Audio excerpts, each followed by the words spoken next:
Bonjour à tous, on passe maintenant à la partie NLP ou Natural Language Processing. Le traitement automatique de langage naturel en français ou en anglais NLP est un domaine de recherche le plus actif en sciences de données actuellement. Ce domaine est un domaine à l'intersection du machine learning et du deep learning et même de la linguistique. NLP trouve de nombreuses applications dans la vie de tous les jours. On a la traduction des textes, on a la correction orthographique, la recherche de similarités et analyse d'opinion, sentiments, c'est-à-dire on prend un texte et on analyse, on savoir de quel sentiment il appartient et il y a plein d'autres choses. NLP est basé sur composé de 3 à 4 grandes étapes: la tokenisation, les stop words, le stemming et enfin le word vector. Donc, la tokenisation cherche à transformer un texte en une série de tokens individuels dans l'idée. Donc, chaque token représente un mot. Donc, on a deux types de tokenisation. On a la word tokenizer et sentence tokenizer. Le word tokenizer, il prend une phrase et il découpe selon les tokens ou les mots. Et sentence tokenizer, il prend un texte et il découpe selon les phrases. Donc, par exemple, on a la phrase suivante: This is a simple. Donc, si on tokenise, on va avoir une liste qui contient une série de tokens, des mots. Par exemple, is ou is, chacun des mots séparés. Donc, on a le stop word. Donc, certains mots se trouvent fréquemment dans les langues. On les appelle les stop words. Donc, ces mots, si on enlève de la phrase, le sens de la phrase ne change pas. Donc, par exemple, on a la même chose, on a la phrase en arabe, هذه كلمة وجملة. Donc, on a déjà fait le tokenisation, donc on a découpé les mots. Donc, si on enlève les stop words, on va trouver une liste qui est avec juste des mots, كلمة وجملة. Parce que هذه و sont des stop words et ils ne changent pas le sens de phrase. La même chose en anglais, si on enlève les stop words, on trouve juste les mots, these and sample. Même chose en français, on a les stop words 1 et 2. Donc, la phrase suivant un exemple de phrase, on va enlever 1 et 2. Donc, maintenant, on passe à stemming. Donc, le stemming consiste à réduire un mot à son forme racine ou radicale. Donc, par exemple, on a les mots suivants en arabe. Donc, on a kitab, كتب, مكتبة, كاتب. Donc, tous ces mots, ils ont une même origine qui est كتب. Et même chose en anglais, on a playing, player, plays, played. Donc, si on fait le stemming, et l'origine de ces mots, c'est play. La même chose en français aussi, on a chanteur, chanter, chanson. Donc, la racine, c'est chant. Donc, maintenant, on passe à word vector. Donc, word vector est une façon de représenter un mot sous forme d'un vecteur. Donc, depuis lequel on peut faire des comparaisons et des calculs mathématiques. Donc, par exemple, imaginez, on a king minus man plus woman. Si on donne ça à notre modèle, il va dire qu'il est égal à queen. Mais c'est comment? L'ordinateur ne comprend pas le texte. Et il peut faire des calculs entre les nombres. Donc, on doit rechercher une technologie de représenter les textes sous forme de nombres. Donc, on va les représenter sous forme de vecteurs. Donc, par exemple, on va caractériser le mot king depuis 4 caractéristiques. Par exemple, on a l'authority, has, still, rich et gender. Donc, on va faire un vecteur pour le king. Donc, pour l'authority, on va mettre 1. Et has, still, non. Donc, on va mettre 0. Rich, 1. Et pour le gender, on va mettre moins 1 pour les hommes et 1 pour les femmes. La même chose pour Ors. Donc, Ors, il y a un peu d'autority, donc on a mis 0,01. Has-t-il? Oui, donc on a mis 1. Riche, un peu, on a mis 0,1 et moins 1. Et aussi pour man, il a un peu d'autority, 0,2, et ainsi de suite. Donc, on a représenté aussi les queens, les women, sous forme de ces caractéristiques. Donc, si on essaye de faire l'opération précédente avec ces vecteurs. Donc, on a king minus man plus woman. Donc, on va trouver le vecteur suivant qui est 1, 0, 0, 9, 1. Donc, si on regarde le tableau précédent, on va voir que le plus proche de ce vecteur est le queen. Donc, en réel, on va avoir un modèle qui est sous forme suivante. Donc, il y a les caractéristiques authority hostile et on a les mots.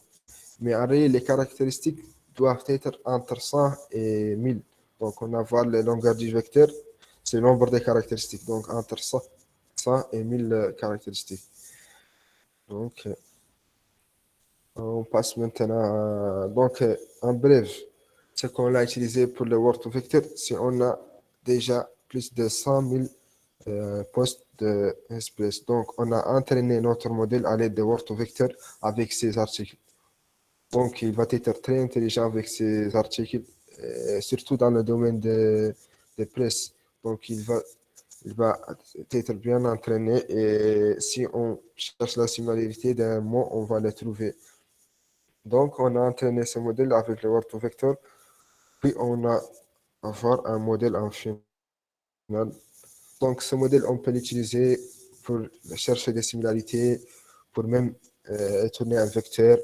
Aussi, on peut faire des opérations entre les mots, comme j'ai déjà dit.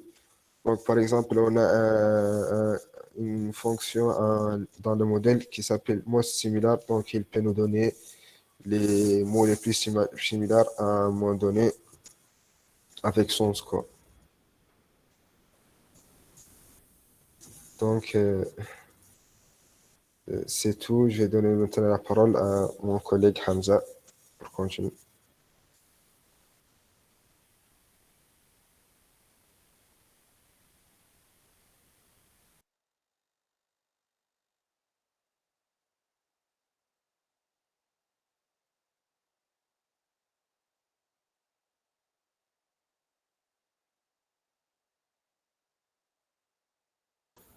Oui, monsieur. C'est واضح كيف.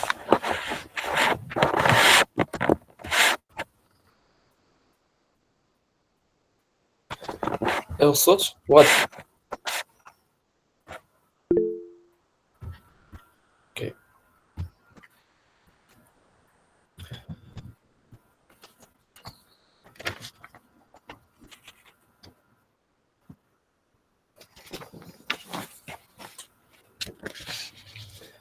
Alors, bonjour.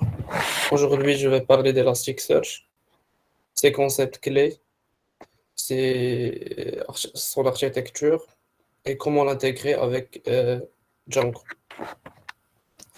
Alors, dans notre projet, nous avons extrait les données d'un site web Express, version arabe, et nous avons réussi à les enregistrer dans une base de données. Et puis, nous avons développé une application web qui permet de chercher ces articles à partir des mots-clés. Dans cette présentation, je vais parler de les limitations des recherches des bases de données.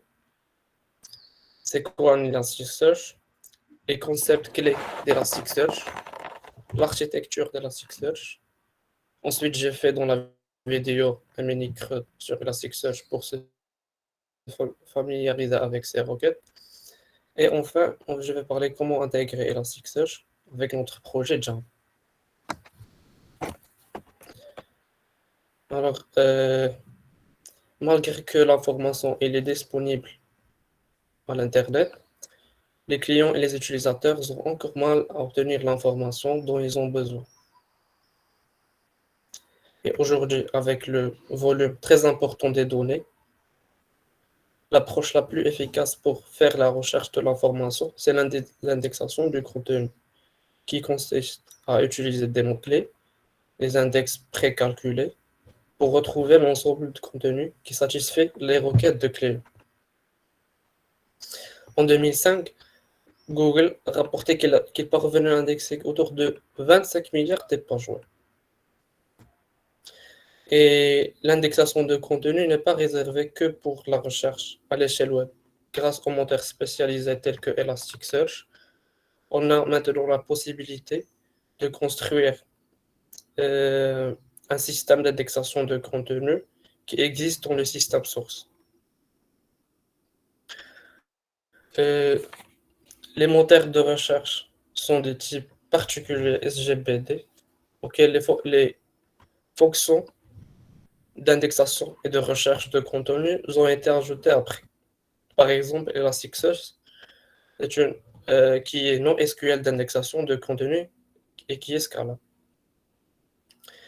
Et Elasticsearch, elle s'appuie sur une bibliothèque d'indexation de contenu qui s'appelle Apache Lucene, qui fournit les fonctionnalités d'indexation et de recherche de contenu. Et, et ce moteur fournit un support de stockage de données, de sorte que l'indexation et la recherche se fait directement sur le moteur. Nous allons couvrir maintenant les concepts de base d'Elasticsearch, son fonctionnement et son utilité dans notre projet de Scrap. Alors, on va commencer avec une petite définition d'Elasticsearch. Elasticsearch est un moteur distribué de stockage, de recherche et d'analyse de contenu. Il fait le stockage des données au format JSON.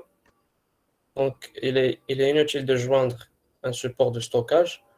Il utilise Apache Lucene autant que moteur de recherche pour l'indexation et la recherche de contenu sur ces documents JSON.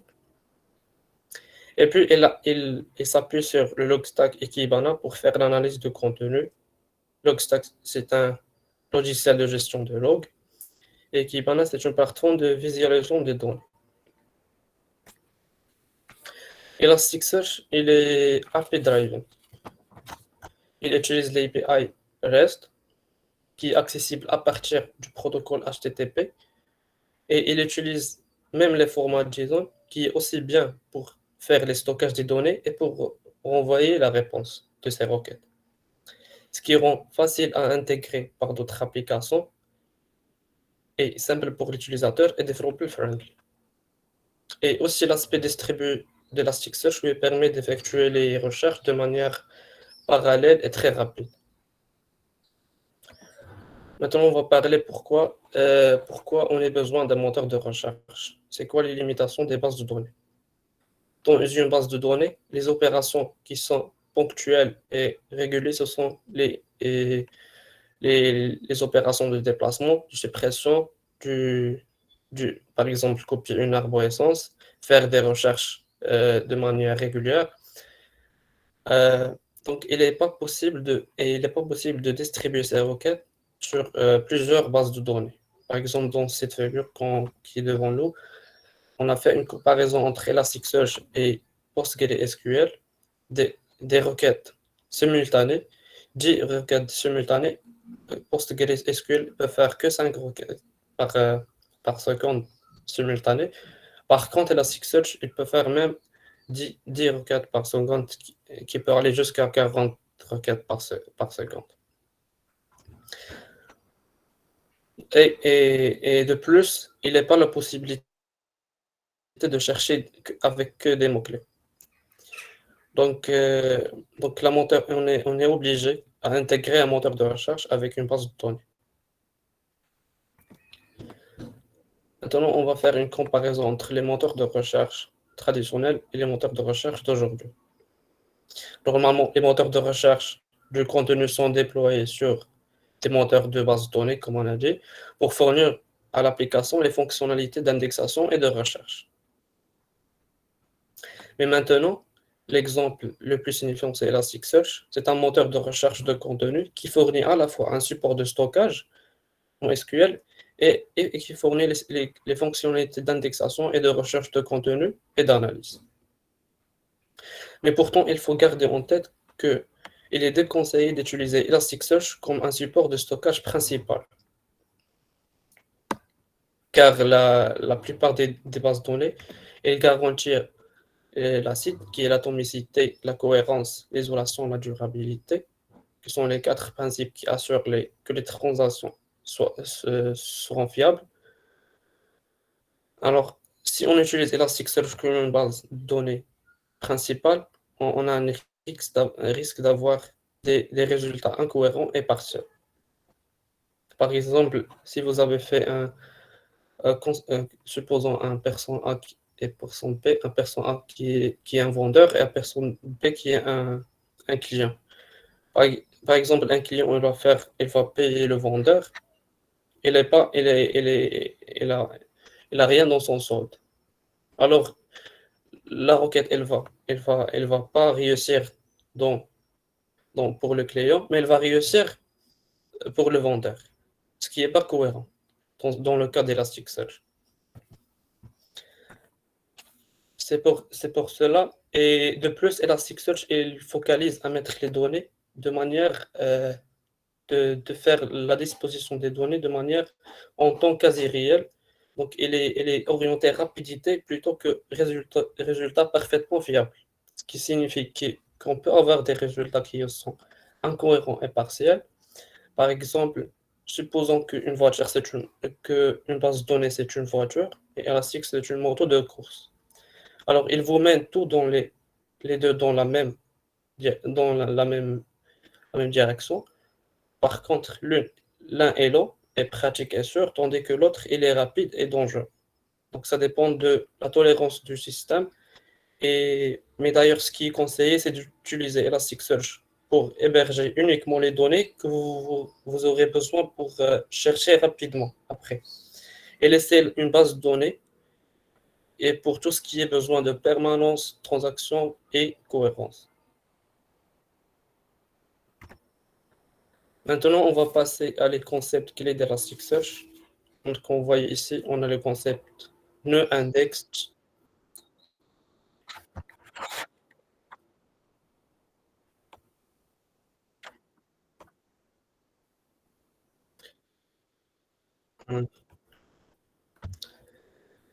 Sincèrement, je n'ai pas comparé avec mon côté.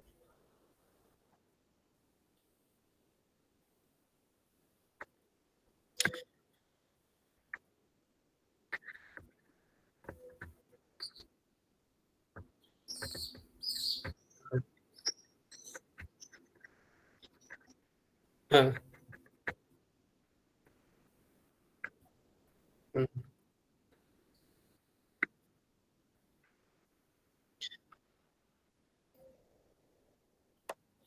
mhm.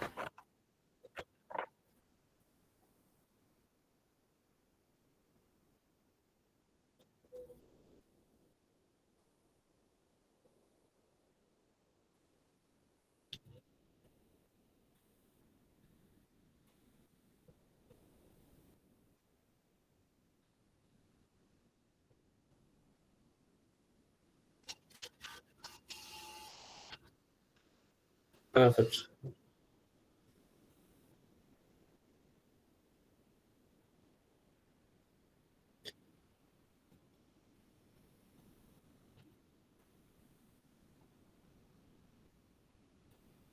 Mhm. هذه هي لا فيبليس ديال.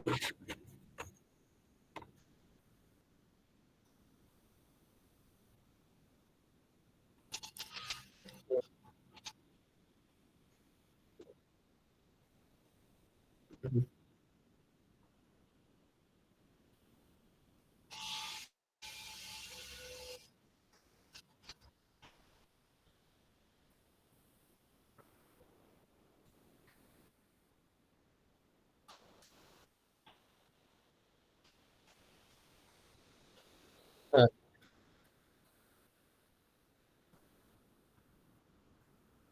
آه. دابا تيديروا اون باز دوني ريلاسيونيل كي برينسيبال عاد تيزيدوا مع ان موتور دو ريشيرش.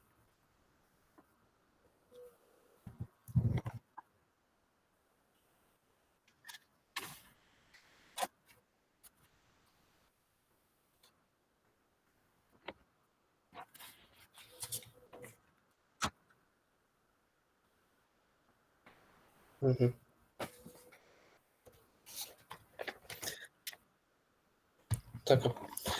Alors, je vais parler maintenant des concepts clés d'Elasticsearch. Qu'on voit ici, on a le nœud, l'index, le type, le document, le chart qui est un index.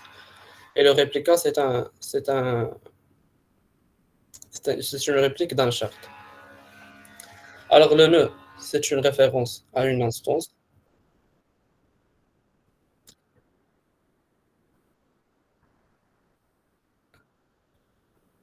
Ah voilà, باش إلا طاح une copie. D'abord je vais parler c'est quoi un shard d'abord.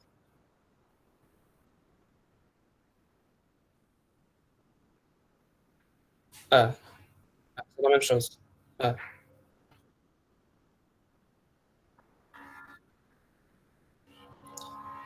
ça c'est qui contient toutes les notes. Ah oui, voilà. Les répliques, les contigochi, ils accroissent même la disponibilité de traitement et permet le parallélisme. Quand on fait la recherche, on cherche dans toutes les. Donc, ce qui accroît le fait de rapidité de parallélisme dans les recherches. Donc, comme on a dit, c'est quoi c'est le nœud? C'est une référence à une instance d'exécution du logiciel Elasticsearch. Et l'index, c'est un ensemble de documents qui sont sous la format JSON. Un document, c'est un ensemble de champs. Chaque document, il réside dans un index et chaque document a un identifiant unique. Les partitions, on a une partition principale qui s'appelle le shard et une partition réplique qui s'appelle les répliques. Les partitions, en général, ce sont une partie d'un index.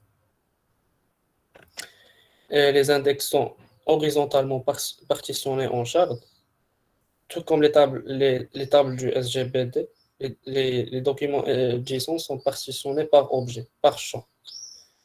Et ces partitions sont réparties dans les nœuds du cluster. La distribution du partition dans le nœud se fait distingue par la partition principale, comme on a dit, qui est le shard, et la partition secondaire, qui est les répliques. Et maintenant, on va passer à l'indexation du contenu d'Elasticsearch. Comment il fait l'indexation du document? Maintenant, on a l'unité dans Elasticsearch, c'est le document. Et l'index dans l'Elasticsearch, c'est un ensemble de documents qui sont stockés dans le moteur. Et les documents sont stockés au format JSON. Et la structure hiérarchique du format JSON, il permet à Elasticsearch d'indexer ce contenu des documents. Et, et ce contenu, il est orienté objet. Et chaque objet est équivalent à une ligne d'une table de base de données relationnelle. Et Elasticsearch, il indexe les documents, disons, dans la structure qui n'est pas identique d'un objet à l'autre. Par exemple, si on a deux objets qui ne sont pas identiques, on peut le stocker dans Elasticsearch. Par contre, dans son concurrent Apache Solr, il existe que les documents, disons, aient la même structure. Et rarement que les formats sont identiques. Donc, Elasticsearch, elle se démarque dans ce point. Et en introduisant l'un des concepts d'Elasticsearch qui est le mapping, le type, il regroupe des documents qui partagent la même propriété dans le même indice.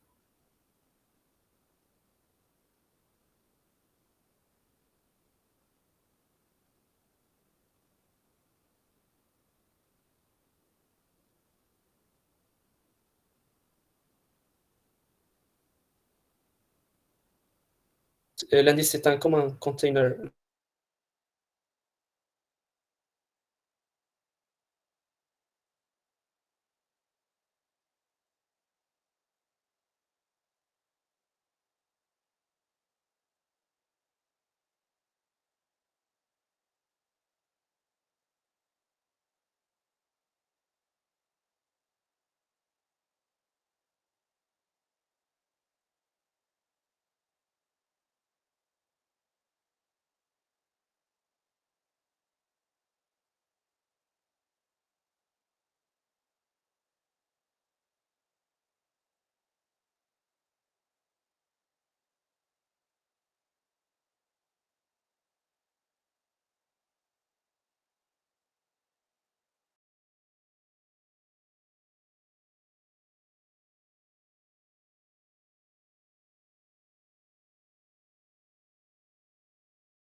Alors, on a le type. Le type qu'on a parlé auparavant, n'est qu'un moyen de séparation de documents. C'est un moyen, il est logique. Et dans le disque dur, les documents, les documents du même index appartiennent au même endroit. Comme SGBDR, pour supporter plus d'une base de données relationnelle, et Elasticsearch, il peut gérer plusieurs index. Comme voyons ici, on a client 2, client 3, client 1, client 4 qui n'ont pas le même format. On peut constater que client 1 et client 2, ils ont le même format, alors ils ont stocké dans un indice 2. Et le client 4 et le client 3, ils ont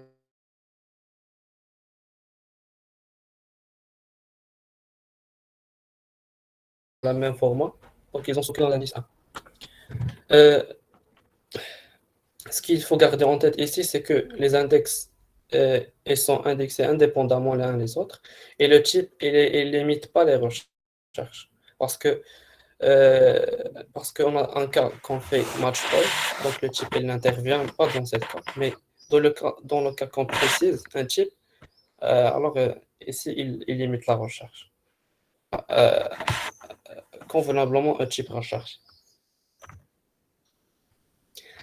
Alors passons à l'architecture d'Elasticsearch.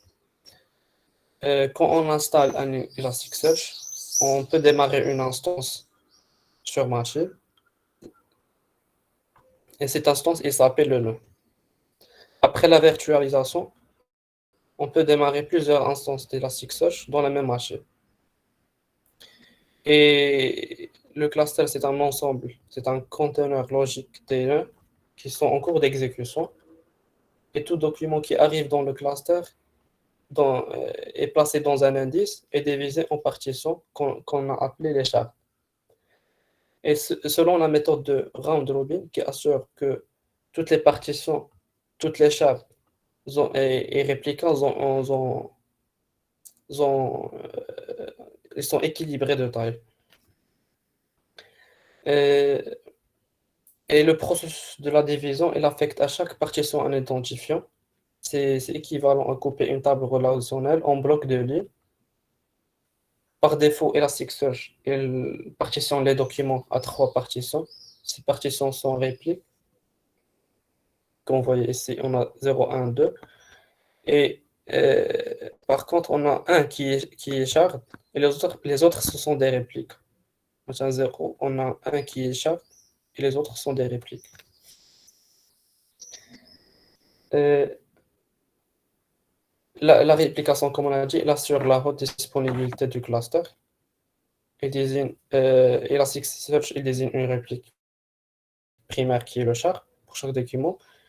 Et, et la recherche de contenu, elle fait sur les répliques. Il fait sur les répliques, comme Elasticsearch est multitenant, alors chaque réplique est considérée comme un index en soi. Il est traité indépendamment. Euh, maintenant, on va passer, maintenant, on va passer à la deuxième. Les partitions, elles sont indexées. euh, les partitions sont des index Lucene, comme on a dit, et il il est basé sur Apache Lucene. Alors, une instance d'Apache Lucene, elle est affectée à chaque partition pour, euh, pour engendrer ce qu'on appelle le, le index renversé. Lorsque ces requêtes de l'utilisateur arrivent dans le système, chaque instance de Lucene affecte la recherche de contenu sur cette partition dans laquelle elle est affectée. Et Apache Lucene, elle transforme cette partition en un index inversé. C'est équivalent à faire la recherche par colonne dans Elastic, dans une base de données relationnelle. Donc, c'est qu'on fait select qui ont, par exemple, le nom égal. C'est comme ça, c'est le rôle d'index inversé.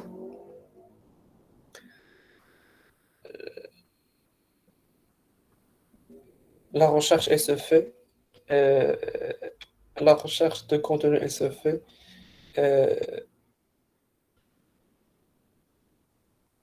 la recherche de contenu. Et l'avantage de cette structure hiérarchique JSON, qu'il permet l'index de contenu des documents et qu'il facilite la recherche. Après, on va parler comment, quand on écrit un texte, comment Elasticsearch elle l'interprète et fait la requête de recherche. Par exemple, supposons qu'on a entré un texte les ateliers qui sont vraiment très grands.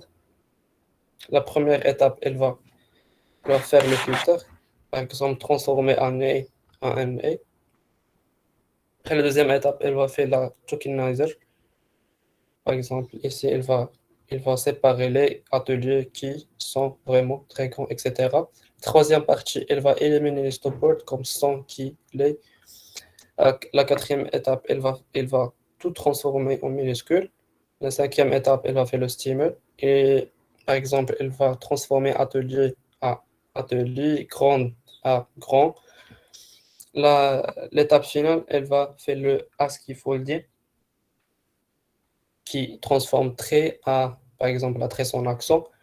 Et du coup, le texte qui est cherché, elle va être très atelier, vraiment grand, etc. Alors, lorsqu'une requête arrive à le cluster Elasticsearch, il est réceptionné par le nœud master, le nœud maître du cluster. Celui-ci, il transfère à toutes les nœuds qui possèdent une partition de l'index, que ce soit une primaire ou réplique, sur chaque nœud une instance de Apache Lucene qui tourne, comme on a dit, il effectue cette opération de recherche sur la partition et il engendre l'index inverse et renvoie les résultats au nœud maître qui est son rôle, qui est de faire l'union des résultats et retourner le résultat final à l'utilisateur. Ce principe, il assure l'équilibre. Oui.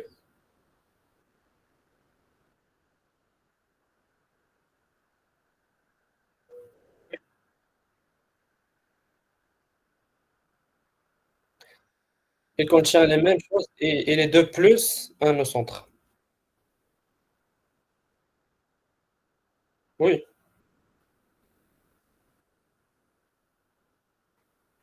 Quel index?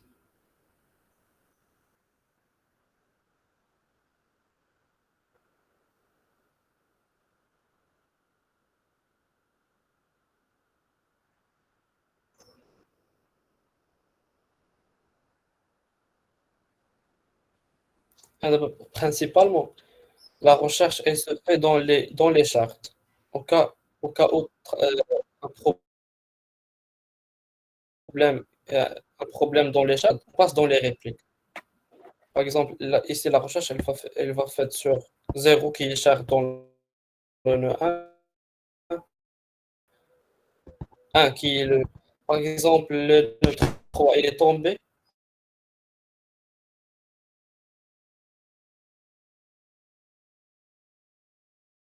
en panne, on va passer à la nœud 2 qui contient déjà un réplica du charte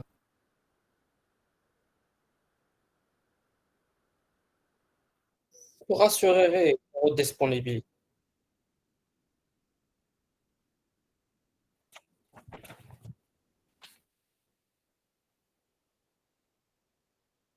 Oui, oui, là, les nœuds.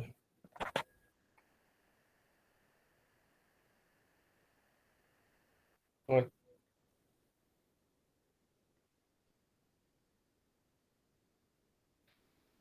les nœuds.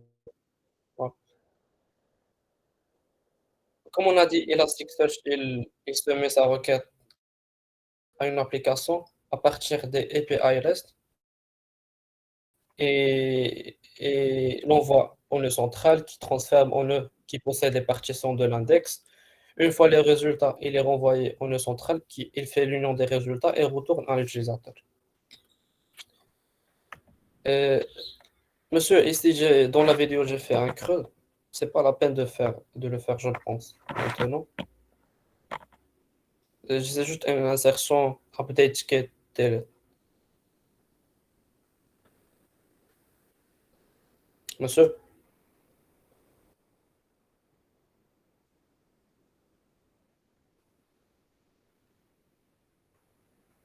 là, monsieur, درت requête عادي.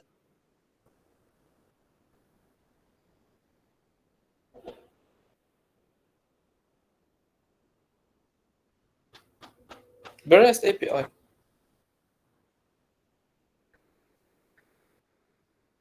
Mhm.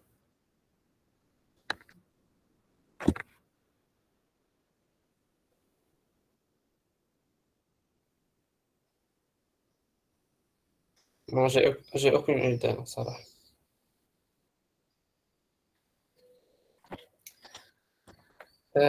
Monsieur, je passe à de la partie. Je passe à de la partie حيت كاينة déjà في la vidéo.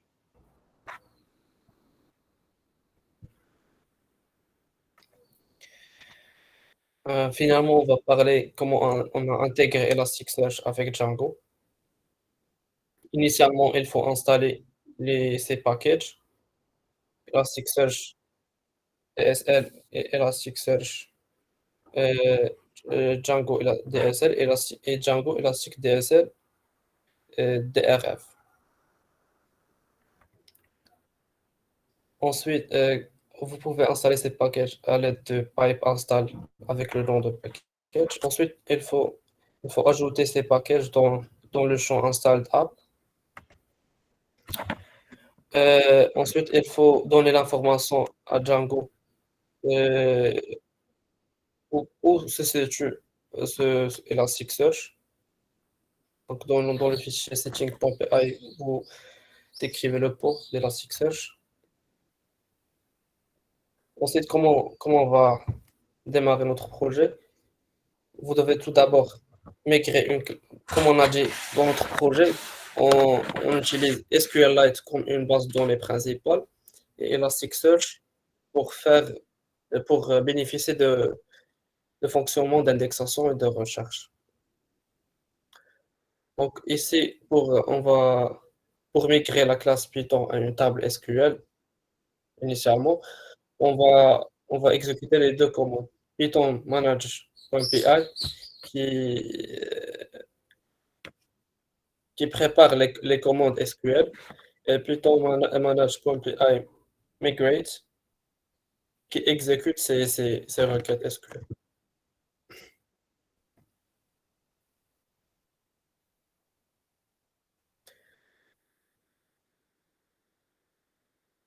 Voilà, on transforme la classe en une table SQL.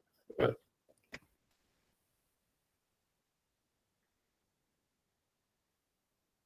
SQLite. Ah.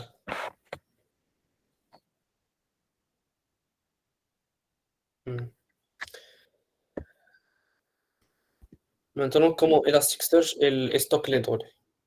Tout d'abord, on doit créer un super user à l'aide de Django manage.py et, et, et après, on aura l'accès de créer des nouveaux articles. Ensuite, vous devez créer un index dans Elasticsearch avec la commande pmanage.py search index rebuild. Cette commande, elle va créer un index à Elasticsearch. Et comme on a des packages qu'on a déjà installés qui sont Django et Elasticsearch, ils font la synchronisation des données pour nous automatiquement. Donc, Django, donc la synchronisation de données, elle se fait automatiquement après cette commande. Tout ce qui est dans SQLite, il est transformé à Elasticsearch. Du coup, Elasticsearch, elle va contenir toutes les index des actions. Euh, monsieur- non, je pense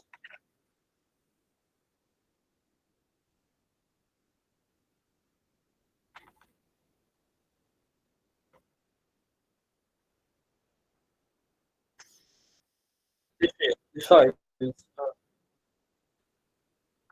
Par exemple, titre, contenu, catégorie, URL. Voilà.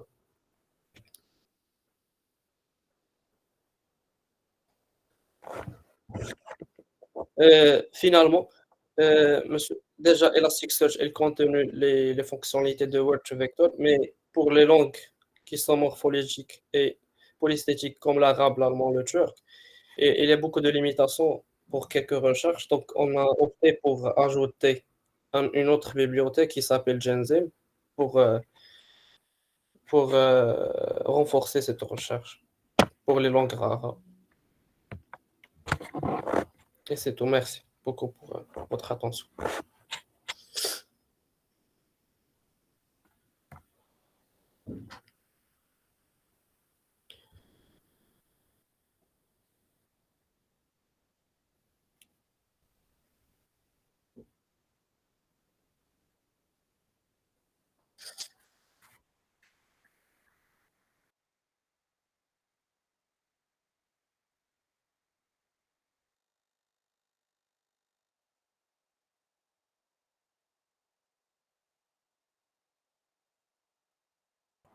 Oui, aussi.